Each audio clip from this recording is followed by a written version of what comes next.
Hello and welcome to the Penno Channel.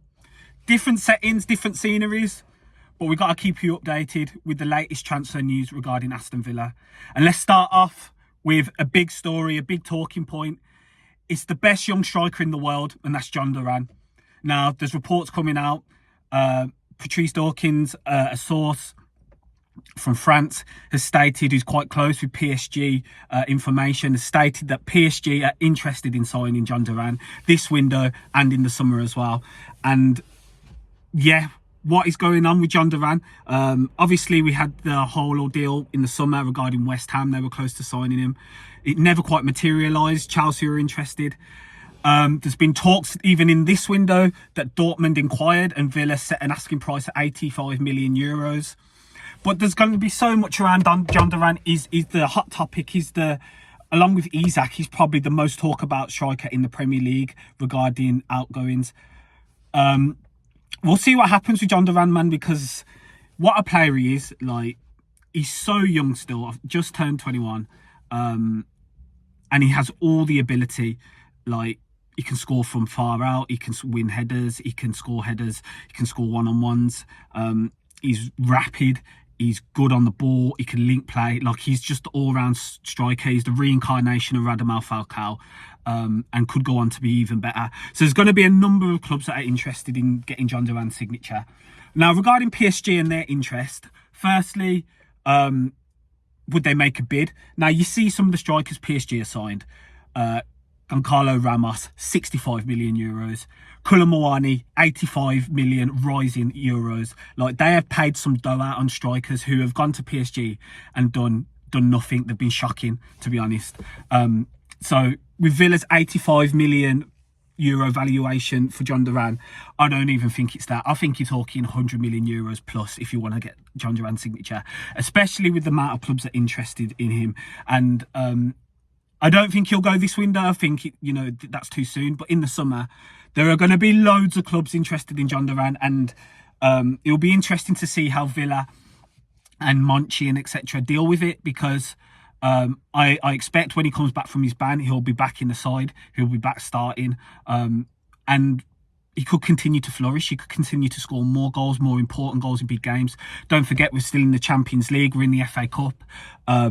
And the Premier League pushing to get into the European places again. So Jhon Duran's going to be integral, and he's going to be able to show more of his ability. And if he does that, that price is only going to skyrocket even more. So Villa might want to keep him. He signed a new deal only a few months ago as well. So there's a lot of factors regarding Jhon Duran which play into Villa's hands, which Villa have the advantage over. His team can go to different clubs. They can have talks. But all the power is in Villa's hands. He signed a new deal. Villa hold the valuation. They can ask for whatever, to be honest. They really could. Like, it could go to silly money, and Villa will be well within their right to do so. And we'll see who's really about it with their interest, and who's really gonna submit a bid. I want him to stay, obviously. Like, I'd much rather Jhon Duran stay for a number of years now.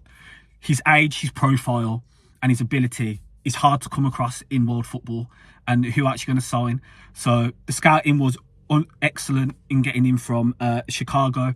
He's gone on to develop really well under Unai, and now we're seeing the fruits of that labour and the performances he's putting in. And yeah, he's all-round quality.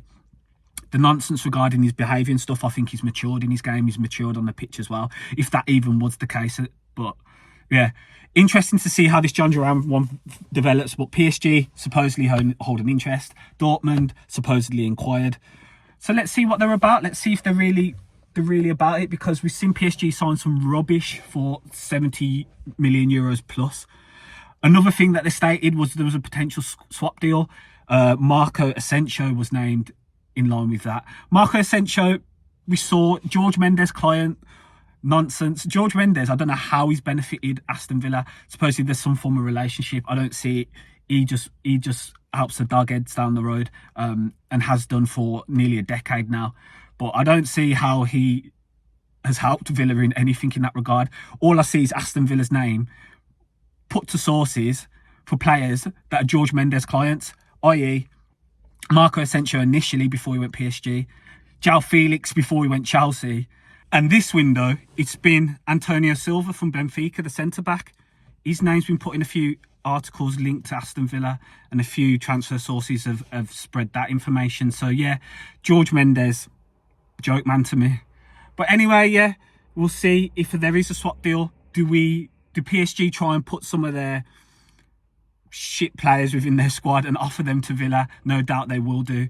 Marco Asensio, it's a no from me. His injury record shocking, to be honest, and I just think we can do better with the money.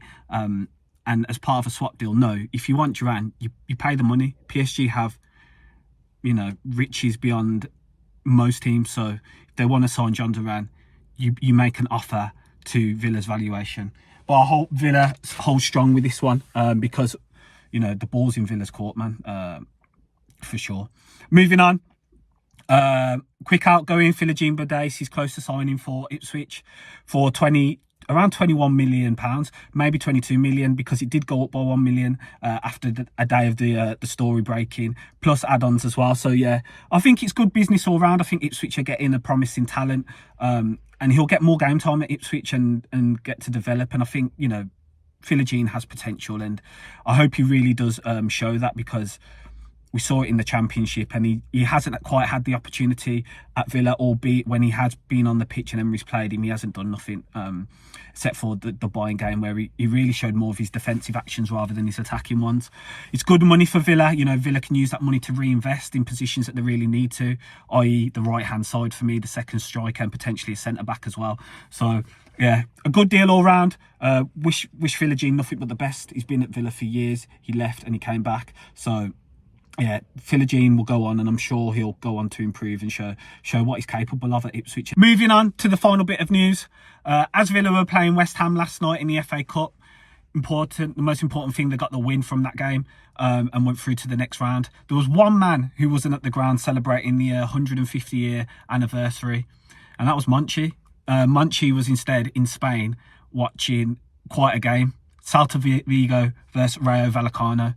Now, you wonder why he was there, you may ask. Well, Villa have been linked to two players recently, more so one from Celta Vigo, and that's Oscar Mingueza, the right back. But also they've been linked to Andrei Ratiu, who was also playing at right back for Rayo Vallecano. So the two links that we've had were playing against each other. So Monchi took it upon himself to go to the game and watch, and fair play to him, because he saw a game where one team won 2-1. There's a sending off within that as well for Celta Vigo. So yeah, Rayo got the victory. And yeah, it's interesting that, Monchi's taking it upon himself to go out there and watch the games with the big celebrations going on. Yeah, he went there because Villa must be really scouting these players and must be close. Potentially there was talks going on with one of the two sides. I think more so Celta, to be honest. I think we're more in for Oscar Mingueza, but we'll see how that develops. But really interesting, considering how big the occasion was yesterday, that Monchi took it upon himself to go to Spain instead and watch Celta Vigo versus Rayo Vallecano. So looks like Villa are gonna get a new right back. Looks like we're really searching for one this window, and I think it'll be one of those two, because I have no other reason for why Monchi was there, considering Villa were playing and in such a big occasion as well. So yeah, we'll see how that one develops. Hopefully there are some actual incomings happening soon. You have the whole Darnell Marlin stuff as well to go. So yeah, exciting times now. Outgoings are happening. Carlos is always linked, and that could happen as well. He wasn't part of the squad last night. So we'll see how everything develops going forward. And yeah, we'll catch you on the next transfer window video. Up the Villa.